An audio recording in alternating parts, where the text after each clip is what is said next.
Hello everyone, Genghis Wolves here from the team Oops Tough Draft of World of Tanks EU Pro League, and today we're going to do a recap of our match against Synergy, which happened around 2 weeks ago.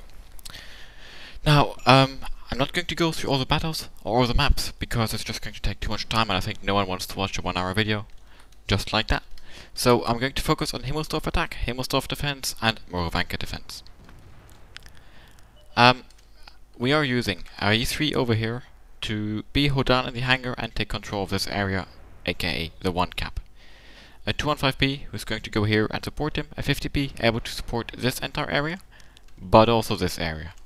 And the 100 over here, just getting some vision and possibly some damage over the middle of the map. And Invictus in the IS-4, really far in the back over here, able to reverse side scrape on the 8 line. And a 50B supporting a T-32 which is going on the way up all the way to the hill. Synergy is playing with a 113, which is very aggressive on the 8 line at the beginning.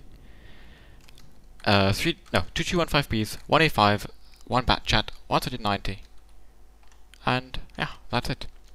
So we're using the T-32 over here to be kind of innovative, and it worked out really well in this match. You're using only a tier 8 to be able to get some really good control of the hill and also be able to trade damage. Not like it would be the case if you were using a scout, a tier 8 scout, where you wouldn't have the gun oppression or the alpha or the turret armor to be scareful for even just a little T-54 up over here. Synergy is going really aggressive over here with 2 215Bs and an E5 going straight for the middle with a 113 supporting them from over here. And they're rushing a 90 into the cap. Now, this is a really standard strategy which is really old but always as good, so just to explain it real quick. If you manage to get a tank in the cap over here, it's really hard to decap. It has to be a small tank so you cannot decap too easily by shooting HE on the ground. And if you take these corners or even this area aggressively, you deny this road here, which means that any enemies over here, which would be our E100, IS-4, 50B, T-32, want to decap are going to get shot in the side. Well, you have some nice aggressive map control which can give you some side shots in general too. Now we respot all the team of Synergy because Insane moved up really aggressively on the hill and is doing a really good job over there. Keep an eye on him using his T-32 turret. Gorsa, on the other hand, is moving up all the way here so that between him and me, shooting HE at the ground, the 90 has nearly nowhere to be safe. Damnos and Invictus also moved up aggressively, with only Duck of Death staying at this corner in the 100 and Fussy staying here in its 50B. From over here, Damnos can do some really nice work towards this area and pull back whenever needed, and Invictus went really aggressively over here to be able to put some pressure on the enemy, not let them reload safely, and keep the spots going. He is kind of on his own, or in a 1v4, one could say, but on the other hand, he's got the support of the 100 over here, 50B over here, T-32 on the hill, and Fussy over here. Now, let's pause it real quick. Just too much things going on at the same time. 113 of Synergy moved up over here aggressively and is trying to help the 90 cap by putting pressure onto Gorsa. The Bat Chat poked over here real quick, got a shot in from Fussy, took a shot from Fussy, and then moved over here to try and take care of Damnos. Seeing that, the Bat Chat was spotted over here, while the Synergy team is pushing on Invictus in his IS-4, Fussy's coming in the back to try and help unload. You can also see Duck of Death over here helping out, getting a shot, although very low roll towards Swim. Fussy comes around, takes out John Corleone in the 50B, and then Swim also takes a shot from him. And Insane is still up there making work. Damnos end up getting taken out by the 50B, by the Bat Chat. Now, right now, just pause it real quick, have a look at it. We lost a tank and we are 1 tank down. So, we lost 2 tanks, they lost 1 tank. We are 1 tank down and we still have cap pressure. It doesn't look really good for us, right? However, on the other hand, the 215B and the E5 are both very low life, as is the Bat Chat. 113 is also taking some damage and the 90 is not a combat tank. While we still have a nearly full life 215B, a full life E3, a high life Waffle, full life, if I'm not mistaken, E100 over here, and Insane on the hill, who's just going to be annoying for the rest of the game. As you can see, Milov over here in his E5 is trying to put pressure over here, but it's not going too well. 215B has to be really careful because if he turns his side towards the hill, he's going to be taken out by Insane. I managed to come around the corner and take out Swim, taking out 1 more tank. And the 100 over here gets another nice high roll into the E5, making him, well, not very high life anymore. At the same time, Fussi is slowly coming off reload and communicating nicely. He's going to join Grossa, who had to move up over here to be able to decap, taking some damage. But together they should be able to clean out the 90 and that 113. I'm keeping up the pressure over here, which allows Insane to get a nice shot and finish off that E3. And at the same time, me and the 100 are going to move up here with the E3 and take out that E5. And suddenly, the tables turned. I think this is a really nice example, because the game is over, nothing to hide there, of how important it is to keep the crossfire, which is something they kind of lacked of. I felt they had too many tanks here, and they would have been better off, let's say, with the Batchet and the 50B over here. Maybe taking even back the hill, taking out Insane for free, getting up that hill control, pushing on the 8 line together. But yeah, we managed to keep the crossfire. They pushed on the IS-4 and they took out a tank while not really losing much. But actually, they paid a lot of HP for it. And if you make the enemy pay in HP and then lock him down so he can't run and like relocate, come in with his last for life tanks and take you out one by one, in a defensive situation, you're really, really good. It's just really important you kind of keep this around so they don't just get a tank, keep rolling, and come back, pick up the 100, pick up the waffle, you know what I mean. Just, you have to slow them down, pin them down, which we're able to do with the E100 here, the E3 moving in from the back, and the T32 on the hill. So, let's look how we take care of Himmelsdorf. So, in the defense on Himmelsdorf, not in the defense, sorry, in the attack, we are running with 2 E100s, an I7, an SDI, a T54, and a 50B. While Synergy is running with 2 5120s, 3 215Bs, a 113, and an E5. Our normal plan is not to go up the hill with all our tanks except for one. Normally what we would do is take control of this area with the I7, have the SDI and the 215B take control of the south over here. The 2 E100s take care of the 8 line, have a look over there what's going on, and take the T54 and the 50B on the hill to, you know, take control of that, see if they can get some spots, maybe move the T54 down here, and so on. However, when you see a setup like this from an enemy team, if you have some experience, which I dare say we do, they have a lot of, what do you see? You see a lot of DPM, 215Bs, a lot of DPM, 5120s, not that much DPM, but a lot of burst damage, no armor, high penetration. E5 and 113, even if they are not as high DPM as the 215Bs, still go into the less armor, more mobile, more DPM, less alpha tanks. When you see that kind of a setup, you know immediately your enemy is not going to camp. Because for camping you need IS-4s, IS-7s, E3s, E100s, you name it, those kind of tanks. STIs, T30s, and so on. And if you're not going to camp, what are you going to do with this kind of lineup? You're going to be aggressive. Try to catch the enemy off guard, get out some tanks for free, get map control, try and flank with the 5120s to pick off, again, tanks for free from behind. Which means you either rush the park, while taking maybe 1-2 5120s on the 1-2 lines, or just take control of this area and the 1-2 lines. Now, seeing that, we decide to send down Insane on his own, just to give us some spots, give us some information. The T54 and the 50B are up over here. Oh, we're up over here to try and get in some easy damage over here. And the rest of our heavies are moving up over the hill. Although Fussi goes back down and then goes back up in his 50B. Insane is going to already start crossing the 8 line on his own. And wait, I think we need to have a look at this. Just a quick break. I want you to admire Duck of Death in his E100, who just is going to earn his nickname of Luck of Death. E100, many Russia tank, much wow, right? I don't know. I just don't know. That's a perfectly side-skipping 215B getting hit on the move. And I do the same. Oh well, anyway. The 50B is actually going to cross the 8 line. The T54 is going to come back down here and get some visual of what's going on over here. I'm going to remain on this corner to take control or have a look of what's going on over here, while the 2 E100s are going to slowly move into the cap. The T54 bumps into 2 5120s and has to run away as fast as he somehow can to not be taken out by those 2 fast French autoloaders. Insane is going to go hold down on the, I would say, D line over here, which basically means that with me over here and Insane over there, we have cover on both standard allies to go decap, aka they can't be saved from us while decapping. Especially as long as Großer is over there, making it hard to decap through the windows, or even harder, I should say. However, Großer has to be careful over here, because the 251-20s could come over that corner any second and start clipping him. So he's going to have to fall back, as he does. And for Siege is just going to be a wild card, moving around here in a 50B, doing damage where he is his best. A bit like a stat pattern in randoms. We moved up the second E100 to the cap, starting to really increase the cap pressure. However, Damnus gets shot in the tracks and decapped that way. And I start kind of trading over here. Now you see the 51-20s arriving on the 8 line. However, for Siege is there to support Großer, and Happy Bubble takes some really serious damage. And Mikov also loses a lot of HP. However, the 215B comes in to join the party, was previously spotted over here. And it's going to start forcing Großer back a lot, which leaves me back here, exposed in a crossfire between these tanks and these tanks, while Großer is also taking damage.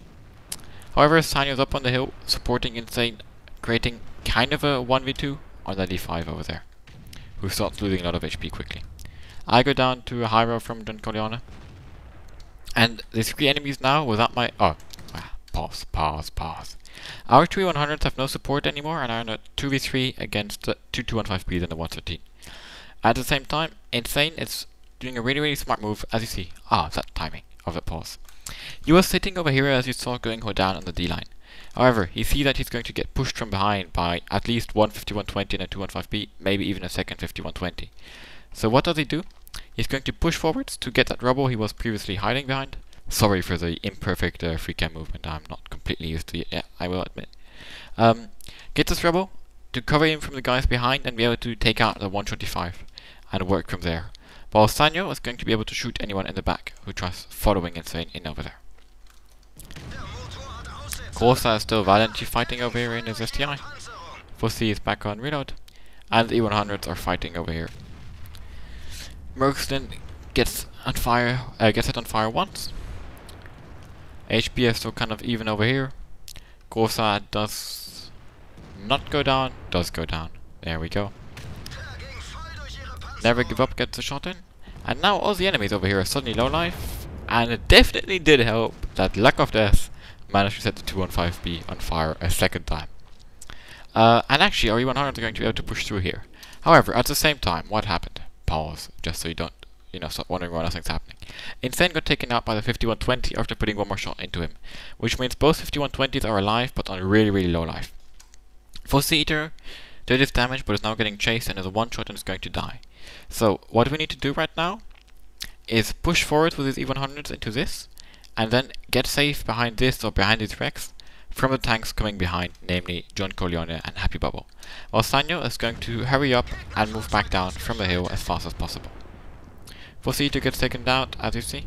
2 E100s managed to clean up that area. Really good job by those two guys, Damnus and Luck of Death, managing to more or less win a 2v3, although they did have some support from me at the beginning. And Luck of Death hits again and managed to snapshot John Corleone. Now, what's really important, let's play. They have a lot of DPM and fast tanks. We have slow tanks with shitty reloads but nice alphas.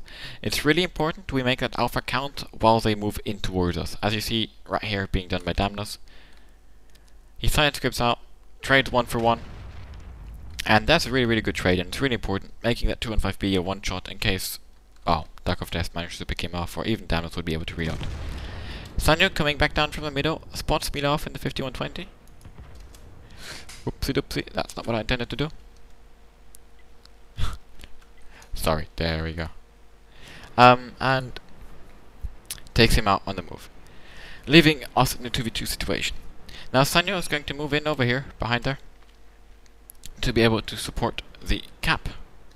And also be able to aim back here in case anyone would come from here, aka the 51-20, or support over here, in case it would be needed. Duck of Death managed to take out the 215B with I don't know how many snapshots he made, a lot of snapshots. And Sanyo moves in, and takes out the 51-20. So yeah, really what was the lesson of this match? I think it's, when you're getting surrounded or getting outnumbered, keep trying to keep, even if you're in a 5v3 situation overall for example, keep the engagement at 3v2s, 3v3s by moving forwards and getting enemy guns not out of the game by killing them immediately, but getting them out of the game by just not letting them shoot you because you're around the corner. As you saw Insane do over there earlier, and as you saw our E100s do here at the end. It's really, really important if you're behind, don't let the enemy just rush you with 5 tanks or shoot you with 5 tanks from all the angles, or whatever tanks, more tanks than you have. This applies to randoms, clan wars, or ESL just as much each. Keep moving in a way to get some kind of cover between you and parts of the enemy while you try and deal with the other part. Let's have a look at the Murovanka defense and up to the last game I'm going to comment today. This is Murovanka defense. This is the 8th game of this match, if I'm not mistaken. The score is 4-3 for us. And, well, yeah. We are, like, by the way, match ends first who gets 5 points, so we are able to win right now. But obviously, Synergy is only 2 points away from winning and could definitely still come back in a tiebreaker. We are running with 2 E5s, 2 140s, 2 STBs, and 90.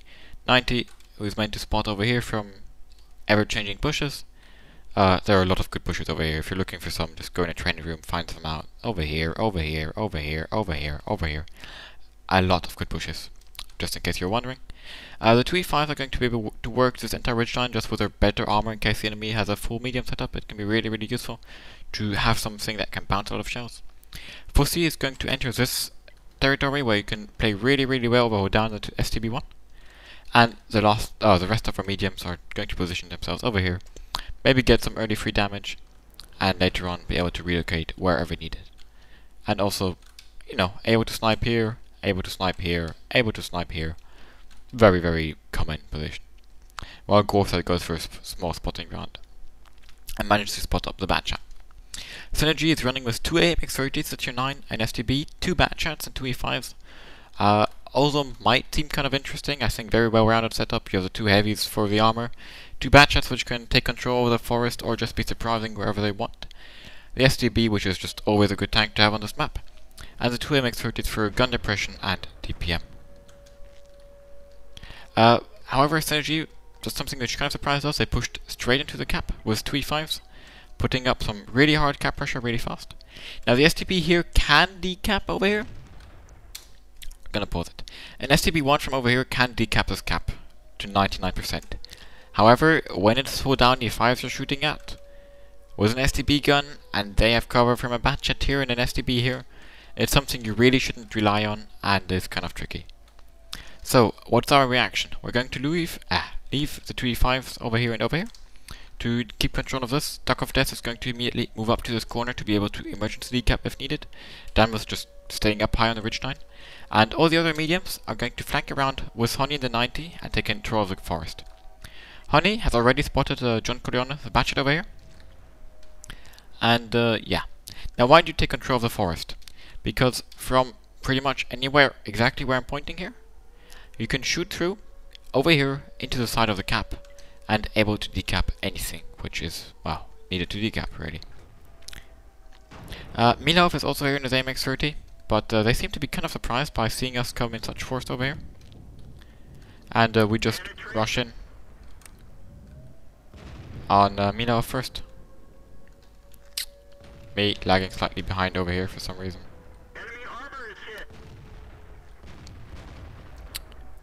Taking out Milov, then focusing out on the Batchat. Duck of Death needs some credit which I wasn't able to show just because too many things are going up at once. But Duck of Death did sorry, I'm going to pause it again, actually no. Did a really, really nice emergency decap, pinning the enemy E5 at like 95% of the cap.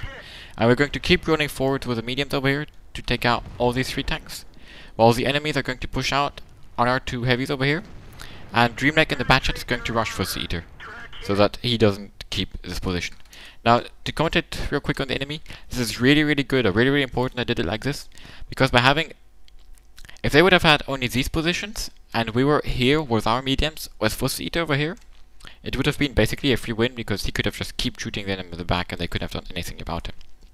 However, by taking him out with a Batchat, they are having a decent crossfire over here. We lose a tank kind of for free, because at this kind of HPs, Batchat's going to win anytime against an STB. And the Batchat is then free to roam over here, all the way down here if he wants to, all the way back up and support wherever needed from the back. Now I'm still full life in my 140 and I'm going to rush towards that STB, because otherwise from this position he has really good shots in this area and just can keep shooting us inside, same as Fuss Eater would have been able to do. It's really important on this map, Murovanka, that you keep aware of the crossfires which they have and you can get. Honey is doing some really nice work over there onto those tanks. The Batchat, yeah, I should take out Fussy and it's probably on reload, taking one more shot of damage. And now I get the crossfire over here on the Z5s. Now the game looks very won right now. Honey is on reload, however, and is going to move back. And the Batchat is coming for me. Insane is peeking over here in his STB, although he is low life. Swim misses him. Insane goes forwards and rolls incredibly low. And the Batchat went for me, and I should have won the engagement, but with my first shell, I only tracked him. So right now, two things happened which made this game go from 1 to not 1, and that's how fast it goes in World of Tanks. First, Batchat came for me. I was nearly full life, like 1400 HP, so I was really one of the strongest HPs in our team. However, my first shot only tracked him, with heat in the tracks. It was badly aimed, no excuses for me, which led to me dying in that 1-on-1 just before I could reload and take him out. Also, Insane poked forwards when the E5 had fired, and penetrated him when he was a one-shot. But thanks to the lovely ±25% RNG, he didn't kill him, and the 5 reloaded faster and managed to take him out. So the enemy still has an E5 and a Batchat, which is a really powerful combination. However, Honey has come off reload, and really good play by Honey to move all the way around here, while he was reloading, already anticipating what might happen, and taking out the E5. Now Honey is going to try and snipe this Batchat from a distance, while Gorsa is just locking him in position, making him not able to run. And there we go. Just some final words. I hope, first of all, these videos can be informative and you like them.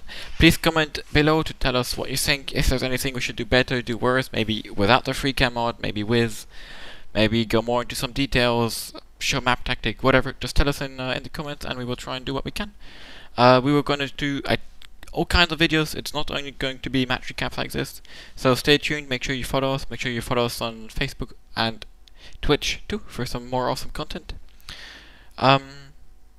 And yeah, I hope you cheer for us in the WGLU matches. Hope you could learn something, and I hope we will see you again. Thanks for watching, everyone. See you next time.